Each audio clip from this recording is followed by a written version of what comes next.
अस्सलाम वालेकुम स्टूडेंट्स।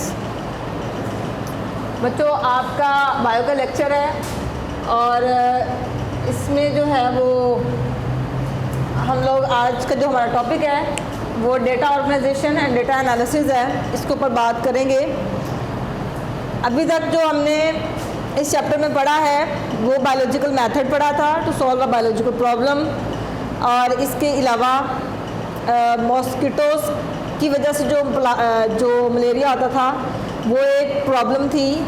आज से 5-6 सदियाँ पहले की बात है ये, बल्कि उससे भी पहले की बात है, 2-3 सदियाँ और पीछे कर लें आप। तो इतनी पुरानी ये बात थी, तो लोगों को मलेरिया होता था लेकिन पता नहीं था ये क्यों होता है। ये एक बायोलॉजिकल प्रॉब्लम थी, इसको सॉर्ट आउट किया गया था with the help of the biological method. अच्छा, कल जो हमने बात, इससे पहले जो मैंने आपको पढ़ाया था वो लॉ थ्योरी एंड प्रिंसिपल भी हमने पढ़ लिया था। फिर कल मैंने आपको मलेरिया वाले पोर्शन के अंदर से 2 इन्फॉर्मेटिव शॉर्ट क्वेश्चन और एक MCQ बताया था, जो कि था कि मॉस्किटो की बाइट की वजह से केमिकल रिएक्शन हो जाता है आपकी स्किन के ऊपर, और या फिर जो होता है वेल्ट्स बन जाते हैं। और इसके अलावा एडीज़ जो जिप्टाई है वो एक फीमेल मॉस्किटो है जो कि डेंगू फीवर कॉज करती है। ठीक है, इसके ऊपर हमने कल बात की थी। ये प्रीवियस बातें मैं आप लोगों को बता रही हूँ। आज की जो बातें हैं स्टूडेंट्स वो डेटा ऑर्गेनाइजेशन और डेटा एनालिसिस है। ठीक है, आपको पता होना चाहिए सबसे पहले कि डेटा क्या होता है। अब देखो, बायोलॉजिकल मेथड को जब इस्तेमाल करते हैं तो डेटा को ऑर्गेनाइज भी करते हैं, उसको कलेक्ट करते हैं और फिर इसको एनालाइज भी करते हैं। ठीक है, तो ये चीज़ें आज हम देखेंगे कि बायो के अंदर डेटा ऑर्गेनाइजेशन क्या है। आप देखें, आप कंप्यूटर की बात करें या मैथमेटिक्स की बात करें तो वहाँ पे आपको समझ आ रही होती है, लेकिन बायोलॉजिकल मेथड के अंदर डेटा ऑर्गेनाइजेशन या एनालिसिस की बात करें तो माइंड के अंदर क्वेश्चन आता है कि why is it so, like why is it happening in the biology, that is a study of the living organisms. तो इसमें कहाँ से डाटा आ गया भाई, क्या हम लोग ऑर्गेनाइज करें, क्या इसको एनालाइज करें। लेकिन आपने याद रखेंगे बायोलॉजिकल मेथड जब इस्तेमाल होता है to solve a biological problem तो उसमें एक्सपेरिमेंटेशन की जाती है, और उस एक्सपेरिमेंटेशन से पहले जो डेटा को ऑर्गेनाइज किया जाता है उसको फिर एनालाइज किया जाता है for further summarisation and reporting of the results. ठीक है, उससे पहले। अच्छा जी, अब देखें जरा data organisation, data analysis. Data organisation, data analysis are important steps in biological method. ये बड़े ही अहम किस्म के जो है ना वो स्टेप्स है बायोलॉजिकल मेथड के अंदर, डाटा को ऑर्गेनाइज करना और उसको एनालाइज करना। सबसे पहले आपको पता हो स्टूडेंट्स कि डाटा की डेफिनेशन क्या होती है। Data can be defined as information, कोई भी मालूमात है such as names, dates, values made from observation and experimentation. ठीक है, ये कोई भी इंफॉर्मेशन है जो नामों की शक्ल में हो सकती है, डेट्स की शक्ल में, तारीखों की शक्ल में हो सकती है, वैल्यूज़ की शक्ल में हो सकती है। ठीक है, कोई ना कोई वैल्यू आपने कलेक्ट की हो, और ये सारी चीज़ें नेम्स, डेट्स और वैल्यूज़ कहाँ से कलेक्ट करते हैं, ये ऑब्जर्वेशंस और एक्सपेरिमेंटेशन से करते हैं। आपको पता है ऑब्जर्वेशंस जो है वो जब आप बायोलॉजिकल मेथड को यूज़ करते हैं तो सबसे पहला जो स्टेप होता है वो रिकग्निशन ऑफ बायोलॉजिकल प्रॉब्लम होता है, और दूसरा स्टेप जो है वो ऑब्जर्वेशन होता है। ठीक है, जिसमें आपने 2 तरह की ऑब्जर्वेशन करनी होती हैं, एक क्वालिटेटिव वंस और एक क्वांटिटेटिव वंस। क्वालिटेटिव वंस जो है वो क्वालिटी के ऊपर बात की जाती है, ठीक है, और क्वांटिटेटिव वंस में नंबर्स के ऊपर बात की जाती है। ठीक है, तो ये चीज़ें हमने देखी थी।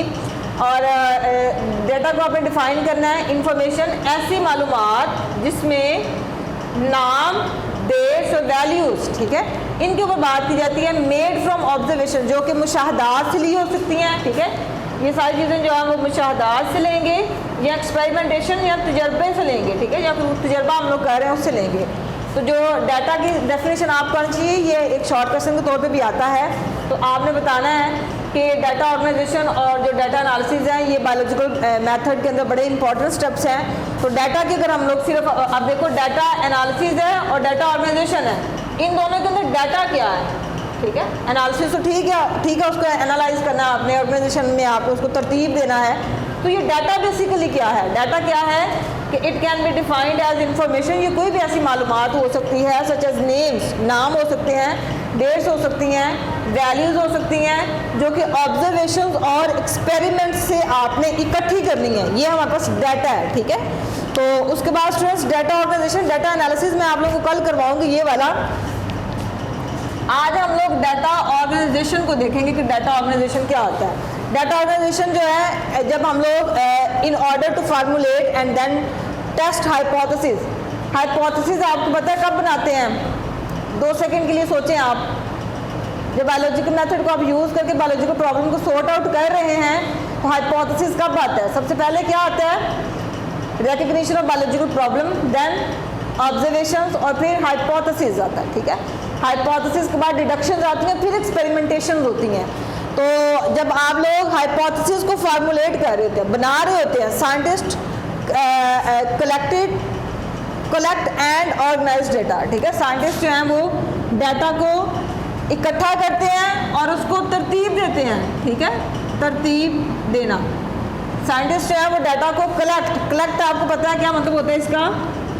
इकट्ठा करना। साइंटिस्ट जो है वो डाटा क्या है? ये वाला डाटा, ठीक है, जो कि इंफॉर्मेशन है, नाम्स की शक्ल में, तारीखों की शक्ल में, वैल्यूज़ की शक्ल में, ठीक है, जो ऑब्जर्वेशन या एक्सपेरिमेंटेशन से हासिल करते हैं। तो होता जब साइंटिस्ट फार्मूलेट बनाना, ठीक है, तैयार करना, साइंटिस्ट जो है जब हाइपोथेसिस जो है वो उसको टेस्ट कर रहे होते हैं, फार्मूलेट कर रहे होते हैं, तो उस टाइम वो डाटा को कलेक्ट भी करते हैं और ऑर्गेनाइज करते हैं, ठीक है, तरतीब देते हैं, इकट्ठा करके उसको तरतीब देते हैं, ठीक है। और prior to conducting an experimentation, prior का मतलब है पहले, कंडक्टिंग होना, तो एक्सपेरिमेंट करने से पहले, prior to conducting experiment, experiment करने से पहले, इट इज़ वेरी इंपॉर्टेंट, बड़ा ही अहम है to describe data collection method, कि हम लोग डाटा कलेक्शन का मेथड जो है वो डिस्क्राइब कर लें, ठीक है, उसके ऊपर बात कर लें। इट इंश्योर्स, ये इस बात की यकीन दहानी कराता है, ठीक है, इंश्योर्स यकीन दहानी करवाना या करवाता है। The quality of experiment, experiment की क्वालिटी। अब देखिए जब आप डाटा को कलेक्ट कर रहे होते हैं ना, दैट टाइम आप लोग अच्छा आगे डाटा के ऊपर किस तरह से बात करनी है, अगर उसको उससे पहले ऑर्गेनाइज कर लें तो आपने डाटा कलेक्ट होने के बाद उसके ऊपर मजीद जो एक्सपेरिमेंटेशन करनी होती है उसकी क्वालिटी अच्छी हो जाती है कि आपने किस तरह की एक्सपेरिमेंटेशन करती है। Data is organised in different formats, formats तरीक़ेकार, ठीक है, फॉर्मेट्स तरीक़ेकार। डाटा जो है वो ऑर्गेनाइज होता है मुख्तलिफ तरीक़ेकार में, लाइक ग्राफिक्स बनते हैं, टेबल्स बनते हैं, ठीक है, ग्राफिक्स में आप सोचेंगे ग्राफ्स बनते हैं इस तरह से, ठीक है, उसमें डाटा ऑर्गेनाइज होता है। टेबल्स भी बनाए जाते हैं, टेबल्स भी आप लोग देखते हैं, फिर फ्लो चार्ट्स बनाए जाते हैं, मैप्स बनाए जाते हैं, ठीक है, और डायग्राम्स बनाई जाती हैं। तो ये जो सारे तरीक़ेकार हैं ये इनकी मदद से जो है वो डाटा ऑर्गेनाइज होता है। देख लें दोबारा से, in order to formulate and then test hypothesis, hypothesis को बनाने में और उसको टेस्ट करने में साइंटिस्ट जो है वो डाटा इकट्ठा करते हैं और तरतीब देते हैं, ठीक है। Prior to conducting experimentation, experiment करने के बाद ये बहुत अहम है कि डाटा को कलेक्ट करें, ये डाटा कलेक्शन मेथड जो है उसको इस्तेमाल करें। It ensures the quality of experiment, ये एक्सपेरिमेंट की एक जो क्वालिटी है उसको इन्हांस करता है या उसको जो है वो उसकी यकीन दहानी करवाता है। जब आप लोग डाटा को पहले कलेक्ट कर लेंगे, उसको ऑर्गेनाइज भी कर लेंगे, तो फिर उसके ऊपर मज़ीद जो आपने एक्सपेरिमेंटेशन करी, आपको पता है कि जो भी डाटा हमें ऑब्जर्वेशन से हासिल होता है या डिडक्शन और हाइपोथेसिस और डिडक्शन के बाद जो भी हम लोग बात करते हैं उसके ऊपर भी रिगरस किस्म की टेस्टिंग होती है, बड़ी ही कह लो कि बारीक बीनी के साथ उसके ऊपर मज़ीद टेस्ट उसके ऊपर किए जाते हैं, टेस्टिंग होती है, उसके बाद फिर जाके जो है ना उसको हम लोग समराइजेशन ऑफ रिजल्ट्स या फिर आगे रिपोर्टिंग ऑफ रिजल्ट्स करते हैं, ठीक है। तो उससे पहले जो है वो डाटा को ऑर्गेनाइज करने के बाद उसके ऊपर मज़ीद एक्सपेरिमेंटेशन होती है, ठीक है। तो वो जो मज़ीद एक्सपेरिमेंटेशन है उसकी क्वालिटी को इन्हांस करने के लिए डाटा को ऑर्गेनाइज करना बहुत ज़रूरी है। और डाटा को ऑर्गेनाइज किया जाता है मुख्तलिफ किस्म के तरीक़ेकार से, लाइक ग्राफिक्स बनाए जाते हैं, टेबल्स बनाए जाते हैं, फ्लो चार्ट्स बनाए जाते हैं, मैप्स ड्रा किए जाते हैं, नक्शे बनाए जाते हैं, डायग्राम्स भी आपको होता है वो बनाई जाती हैं। तो ये डाटा ऑर्गेनाइजेशन है। ये शॉर्ट क्वेश्चन आता होता है, बड़ा इंपॉर्टेंट है, जितना मैंने यहाँ पे लिखा है आपने ये सारे का सारा लिखना है। आपने बताना है कि हाइपोथेसिस को फार्मूलेट करने से पहले, ठीक है, साइंटिस्ट जो डाटा को कलेक्ट करते हैं फिर ऑर्गेनाइज करते हैं। ये ऑर्गेनाइज इसलिए करते हैं ताकि इनकी जो एक्सपेरिमेंटेशन की क्वालिटी है वो बहुत अच्छी गुजरे, ठीक है। और इसके अलावा जो डाटा को कलेक्ट करने के डिफरेंट किस्म के मेथड्स हैं वो ये इंश्योर करते हैं कि क्वालिटी जो है वो एक्सपेरिमेंटेशन की कितनी बेहतर होगी। डाटा को ऑर्गेनाइज करने के आगे जो फॉर्मेट्स उसने बताए हैं वो ग्राफिक्स हैं, टेबल्स हैं, फ्लो चार्ट्स हैं, मैप्स हैं एंड डायग्राम्स हैं, ठीक है। डाटा आपने याद रखना है कि ये कोई भी इस तरह की इंफॉर्मेशन है जैसे कि नेम्स हैं, डेट्स हैं, वैल्यूज़ हैं, जो कि ऑब्जर्वेशन और एक्सपेरिमेंटेशन से बनाई जाती है। ये आज का आपका स्टूडेंट्स टॉपिक था। आई होप सो आपको समझ आ गई है। तो कल इंशाल्लाह मैं आप लोगों को डाटा एनालिसिस करवाऊंगी, इसको याद करें। इसका जो क्वेश्चन है लाइक ये डिफाइन डाटा और डाटा ऑर्गेनाइजेशन दोनों शॉर्ट क्वेश्चन बनते हैं। आपने इनको जो है वो याद करके लिखना है अपने रजिस्टर के ऊपर। इससे रिलेटेड असाइनमेंट इंशाल्लाह आपको मिल जाएगी, उसकी आपने फ़िक्र नहीं करनी है।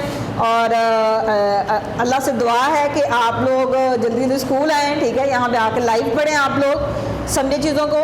और अगर मंडे तक स्कूल खुलता है स्टूडेंट्स, तो आपने पीछे वाले सारे जो यूट्यूब के ऊपर आपके बायो के लेक्चर्स हैं till this end of this chapter आपने वहाँ से सुन के आने हैं, ठीक है। जैसे ही आप लोग आएंगे फिर पीछे से चीज़ें मैं आपको थोड़ी बहुत रिवाइज़ करवाऊंगी, फिर आगे जो है वो इंशाल्लाह हम लोग पढ़ेंगे।